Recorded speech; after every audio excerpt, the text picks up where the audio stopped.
While many thought the Great War would see a victorious nation, just like on the front lines, all that occurred was destruction. The Entente powers almost fell into civil war, with the only thing stopping them from collapsing being reactionary military coups. Russia wouldn't be as lucky, with a huge civil war splitting the country in two. However, Germany would face the hardest consequence. Having run out of food during the war, a Spartacist revolution exploded the country into a civil war as soon as the Great War stopped. However, our revolution failed, and as the dust settled, we at least had control over 3 states in the east of Germany, with several rivals in the rest of the country. From social democrat capitalists in Berlin, a military junta in Essen, and Bolsheviks in Bavaria. But despite having failed, under the leadership of the Spartakusbund, we will bounce back from the ruins to create a new socialist and strong Germany. However, before the first Congress of the Bund can be held, to decide the direction on how this will be achieved, we need to solidify our control over the region. Because there are still many reactionaries running around and ruining our revolution, but due to our socialist militias being disorganized, we haven't been able to deal with them. Luckily, it isn't hard to reorganize them, since we've already worked to organize our whole revolution. So the resistance could be crushed, and we could even seize the means of production from the capitalists who support them. Thus, with our territory under control, the first Congress can be held. Everyone from the political spectrum of the left showed up, from social democrats to national socialists. However, no one could outmaneuver our current leader, Rosa Luxemburg. It is she who started the revolution, and it is she who will finish it. To celebrate her re-election, a great speech was held, uniting us in raising war support for the coming liberation of Germany. Now, despite the Social Democrats and National Socialists holding some power that could hurt our rule, we don't have time to purge them right now, because the beginning of the path to reunification is close, and together we must all focus on this one objective. So we raised production of weapons who will be supplied to our growing numbers of revolutionary militias. But since we still lack weaponry, especially compared to the bigger production of the capitalists, we entered negotiations with the Russian SFSR. So far, the most successful revolution on a large scale. They agreed to send over 500 of their Russian-produced rifles as a gesture of goodwill, and we invited some of their industrial experts to exchange expertise.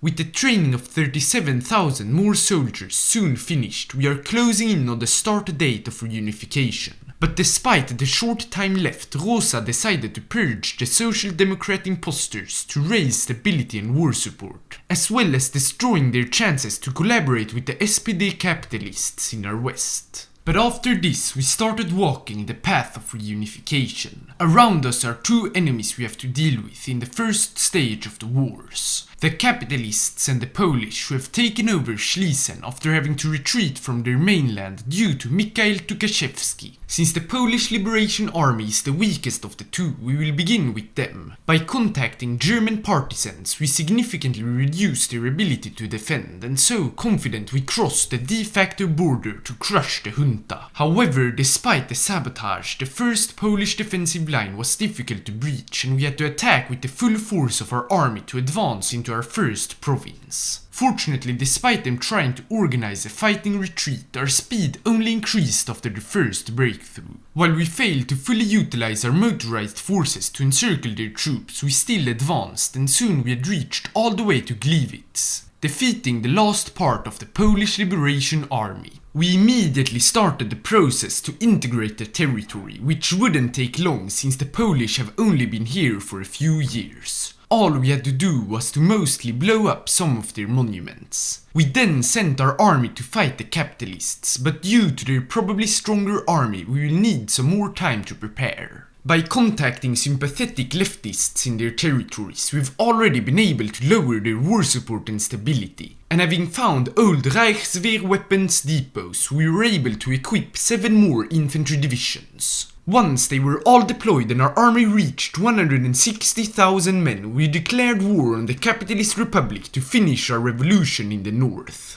Straight away an offensive was launched towards the capital of Germany, which for some reason wasn't strongly defended. So by attacking on the flanks we could stop most reinforcements, and after only 12 days Berlin was ours. The capitalists had started several attacks in other regions to try and compensate for their loss, but they led to nothing else than giving us the opportunity for further offensives. Once again in the Berlin area, we captured the forest north of the city, which rapidly led to the encirclement of 3 divisions in Vorpommern. After crushing them, we didn't slow down as our motorized finally found a gap to exploit. They arrived all the way to the outskirts of Rostock, only being stopped by a single garrison. However, it didn't stop us from encircling another 2 divisions, leading to a total of 82,000 losses for the capitalists. We took a quick pause, but having reached the favorable terrain in Mecklenburg, our momentum was soon back. Together with our infantry, the motorized forces succeeded in encircling Rostock and Stralsund. Despite some shakiness once we tried to close the encirclement, we got back on our feet and could soon launch another offensive. This one was quickly a success, since we lured them to defend Magdeburg and not Hamburg and Kiel, allowing us to capture these cities almost for free.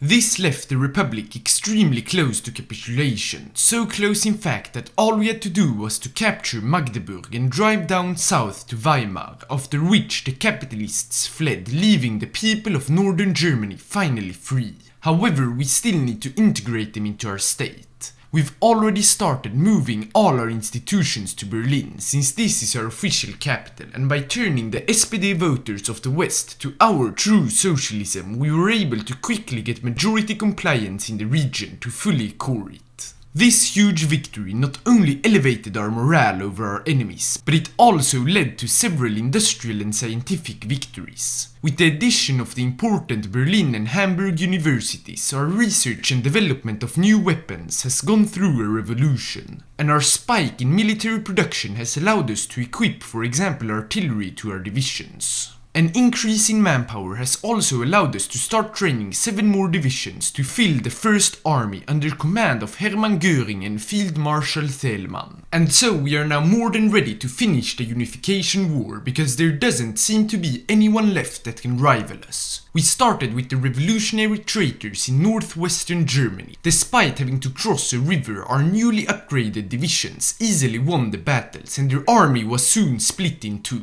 Some difficult urban warfare would take place as they desperately tried to defend themselves from the real revolution, but eventually even their most defended buildings would fall. While not that industrial, the region is highly important nonetheless, because with it we can open up trade to the world from our previous economic isolation, which means a stronger economy overall. But even before we could see its great benefits, the next war started, now against the madman Himmler and his esoteric ideas. Since they already were at war against the Freikorps, we only met about half of their army, which allowed us to easily capture their biggest cities, and despite some efforts to defend Moselland to the last man, the horrifying regime of the SS will never be an important part of history. Directly after defeating them, we declared war on the Freikorps reactionary junta. Despite it being winter, we saw our quickest victory yet. Nuremberg was encircled and crushed, which caused chaos in their front line, allowing us to capture Württemberg almost freely and leading to their capitulation. This left only one state left before we've reunited Germany, the Bavarian Soviet Republic. Since they too are socialists, we prepared to offer them unification so that war could be avoided. During this time we worked towards integrating the 2 new regions, which would prove to be harder than in the north. But by executing the most fanatic reactionaries, we were still able to get full control over the region. Our proposal had now reached the Bavarians, but unlike what we had hoped for, they declined, forcing us to declare war on them. Fortunately, the war was quickly over, with only 1,000 casualties on our side, and so Germany is finally united again, and this time under socialism. We declared the Volksrepublik Deutschland and celebrations for a month. But after they were over, we realized just how much work we had to do, despite all of the country being integrated and our industry having absolutely skyrocketed as a cause of this. Because our economy is still suffering from unification malaise and our people are still in poverty. But Rosa and the Bund had already anticipated this, so in preparation the National Socialists and their leader Ribbentrop had been completely ridden from all public power, which means significant action can be taken. So a post-reunification recovery plan was immediately put in place and acted upon. Its main goal was to tackle the poverty crisis by transitioning our new states from a capitalist to a Spartacist Spartacist system, which will almost immediately redistribute wealth to the poor. By investing into roads and more production centers, the prices of our goods became cheaper and our exports bigger, which granted our state more income, which could be used to support the poor and remove the transition troubles. This means our recovery plan has now lost its purpose and we must draft a new plan. We will create our first 4-year plan that consists of both civilian and, more importantly, military-industrial expansions. The civilian part of it will mostly be handled in the background, but 2 important parts worth highlighting is investments into new railway lines and an expansion of our mining sector to fuel the growing amount of resources needed for our factories. But now that everything works well at home and our revolution has been victorious for us, it is time to spread it to the rest of Europe. The question is together with who? We could join the Russian SR uniting in a red front, however our ideologies are diverging after Stalin replaced Lenin, so Rosa decided to instead proclaim the European Revolutionary Front. This of course means we won't get help from the Russian army, making it necessary for us to expand ours. Therefore we expanded our recruitment to extensive conscription, doubling our manpower. We had also created the Red Air Force, which was put in place thanks to our scientists. The first goal of our new faction is to spread socialism to the greater Balkan region, starting with Austria. To help us out, we will invite the Hungarian Soviet Republic, whom we will promise lands in Slovakia if they help us and create a 2-front war against the Austrians. They were more than happy to join, and so we started our campaign to bring the revolution to new places.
After fighting and winning against 4 nations, we've annexed all German states that are Austrian or further south. Our Hungarian ally have also greatly expanded their national borders, but maybe best of all is that socialism has been spread to 3 new nations. However, we are not done yet and there is still some German lands left to liberate. Most significantly those controlled by the military directorate of Tukhachevsky. Once our army, which is now over 1 million men strong, had prepared, we declared war on his regime, not only to liberate Germans, but also to save the Polish from them. Since we together with the Hungarians have a far bigger army than Tukhachevsky, we attacked from every single part of the front. Together with our air force attacking from the sky, losing battles was rare and we soon arrived to Warsaw. Soon we sent in our motorized forces to drive into Belarus. Despite the low supply in the region, they did increase our offensive actions and even encircled the majority of Tukhachevsky's army just before we entered Minsk, forcing the military directorate to capitulate. Even though we could take all its lands, we only annexed our German territories and established the Polish People's Republic. Because the Belarusian states were given away to Stalin to not create tensions between us.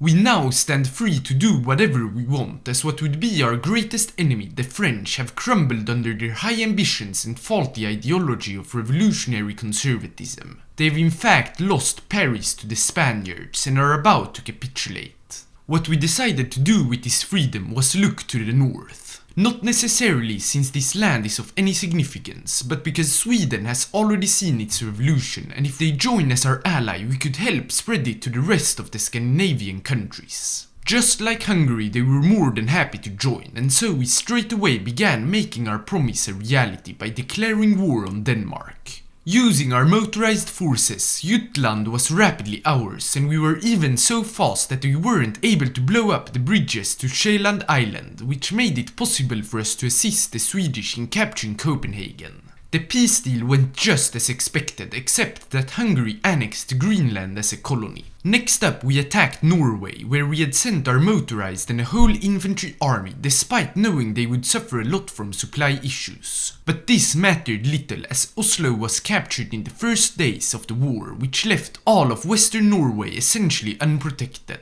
Then, after Trondheim fell to our forces, the Norwegian government capitulated and its nation was annexed by Sweden. During this war, Rosa had announced the preparations for a revolution to march west. But this time we didn't get the same reaction of nothing like usual. Instead, the new Spanish Empire, feeling extremely threatened by our rightful expansionism, started searching for other nations feeling the same. And they did find a lot of them. Of course, they're puppets of France and the Netherlands, then Switzerland, who knew about our invasion plans. Venice and Republican Italy also joined, and finally the strongest of them all was the British Empire. We are not really sure why they joined, but they are now considered an enemy of the revolution. In preparation for this huge war, we doubled our amount of motorized divisions to a total of 20. We also prepared our air force, training our 320 aircrafts to a regular level. More isn't needed, since due to our superior industry, we know that we will have air superiority. And so, with our army of 1.38 million men already, we declared war on this new Entente. The war didn't start with any huge battles, our enemies were too scared to attack and our generals too cautious, since we are outmanned. The thing that will bring us victory this war isn't our amount of forces, but the quality of them. And so we decided to start the first battle in the most unimportant part of the war, Venice. But before we were ready, the Entente started their first attack across the whole front. This was mostly a suicidal mission, as the only areas where they could break through we could also send in our spare motorized to defend.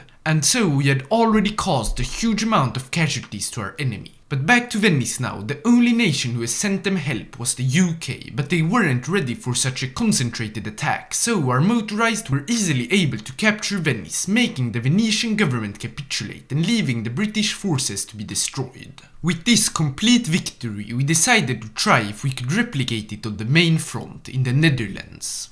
At first it didn't look promising, but once our infantry joined the battles, we broke through and could reach Amsterdam and The Hague in a few hours. Having cut off northern Netherlands from the rest of the Entente allowed us to secure this part easily. We then had a harder battle to enter Rotterdam, but by outflanking the city and capturing Breda, Rotterdam was soon captured and the Dutch puppet regime capitulated. We used this capitulation to capture some Belgian lands, but Brussels was not captured before we decided to switch our offensive actions elsewhere. This elsewhere is in Switzerland, because if we succeed here we know the war is won. So we sent down all our motorized for an offensive on Zurich. The battle was hard since we had to cross the Rhine, however our enemies had made one fatal mistake. Not having enough reinforcements, which allowed us to at one point cross the river and capture the city. The rest went by extremely quickly. We split the mountainous nation in two, destroying all forces in the east, and then captured Bern, which led to the Swiss capitulation. So, with the Swiss government completely kicked out of their mountainous home, victory on the road trip to Spain is almost guaranteed, and it starts back in Belgium.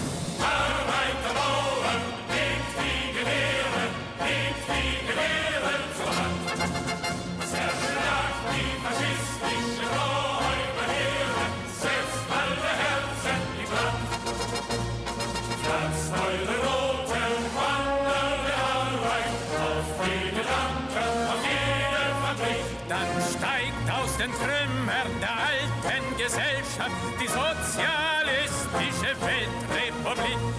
Steigt aus den Trümmern der alten Gesellschaft, die sozialistische Weltrepublik. After driving all the way to Gibraltar and millions of deaths, the only enemy left is the island of the British Empire. While their large navy technically stops us from invading them, we have a new military invention to skip the English Channel altogether: paratroopers. Several hundreds of transport planes have been built to drop our 12 paratrooper divisions over England to capture the ports of Plymouth, Portsmouth and Dover. Since we of course have air superiority, we launched our paratroopers as soon as they were ready. In the matter of a few hours, the lonely garrisons in Portsmouth and Dover were destroyed and we had secured our 3 ports. The next days, as British reinforcements arrived, we united the 2 landings and sent over our motorized. They arrived just in time to stop the British forces from pushing our paratroopers back. As soon as we had set up the motorized for offensive action, we attacked and quickly overwhelmed the British. Exactly what occurred is unnecessary, because after London was encircled and captured, they stood no chance to come back, and soon, even before reaching Scotland, the British government, last in the Entente, capitulated. The new borders of Europe that were drawn up have spread Spartakism to almost all of it. We annexed northern Italy, Switzerland and the Benelux, while puppeting and establishing communist regimes in the rest of our former enemies' territories. But Europe wasn't all, we had to decide over their colonies as well. What we decided to do was to create 2 decentralized communist regimes, one with all African territories and one spanning from Madagascar to Tahiti. And so Spartakism has been established as the world-leading ideology. We started in the east of Berlin, spreading it to all of Germany and then the rest of Europe. Thanks so much for watching and see you in the next video, which will hopefully be the 1000 subscribers special.